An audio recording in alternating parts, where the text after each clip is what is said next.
Hello everyone, I'm Reverend Jim Keat, the digital minister at the Riverside Church, and this is The Word Made Fresh, a weekly video Bible study and sermon prep resource where we talk about an upcoming lectionary passage or liturgical theme. And today, we're going with that second option, liturgical theme, because this week is the beginning of the season of Lent. And so, I thought we'd talk about it for a bit. Lent. What is it? Where did it come from? And why do we do it? But before we get into all of that, the season of Lent means that it's time for another season of Be Still and Go, Meditations for the Movement, Riverside's devotional podcast that offers audio reflections from Riverside clergy, congregants, and faith leaders all across the country every day throughout the season of Lent. So if you haven't already, open your favorite podcast app and subscribe to Be Still and Go, or visit trcnyc.org/BeStillAndGo and listen to every single episode right there on the internet. Okay, now what exactly is Lent? The word Lent comes from a shortened form of the Old English word Lenten, meaning spring season, which makes sense because Lent happens as winter becomes spring. At least it's supposed to. It's still super cold outside. In Greek, it's the word tesseracasti, and in Latin, it's quadragesima. I can't tell you how many times I had to practice those two words just to say them in one take. Both of which mean 40th, because Lent is the 40 days between Ash Wednesday and Easter Sunday. Although technically there are 46 days because Lent doesn't count Sundays because they're automatically considered days to celebrate the resurrection and can't be considered days of fasting. Besides, if we did count Sundays, then Lent would start on a Tuesday, and Ash Tuesday? That would just take some getting used to.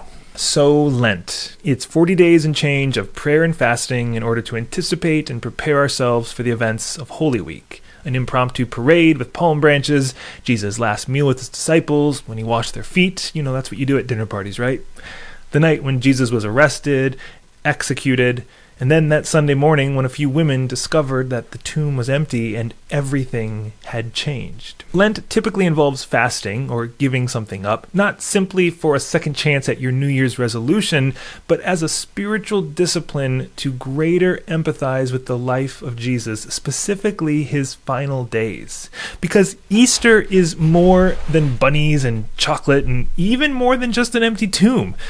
The liturgical seasons invite us to follow Jesus from Advent to Pentecost, seeing the story unfold from the point of view of Jesus and those around him.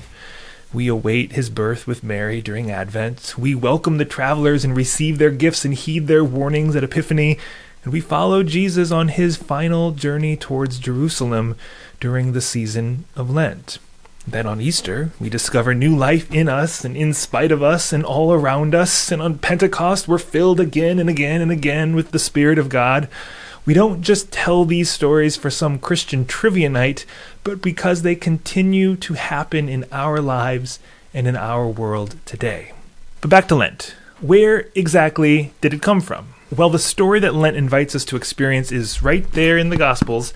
The actual season of Lent and Ash Wednesday that starts it all is nowhere to be found in the Bible. But in the year 325 CE, at the First Council of Nicaea, the same council that brought us hits like the Nicene Creed, we also get Lent. Or more specifically, we finally have an agreed upon date for the celebration of Easter, and along with it, a season of prayer and fasting leading up to it, or what we now call Lent. And so now 1700 years later, we're still at it, approaching Easter with these 40 days of prayer and fasting. So why exactly do we do this? To answer this question, I like to turn to the French meaning of the word.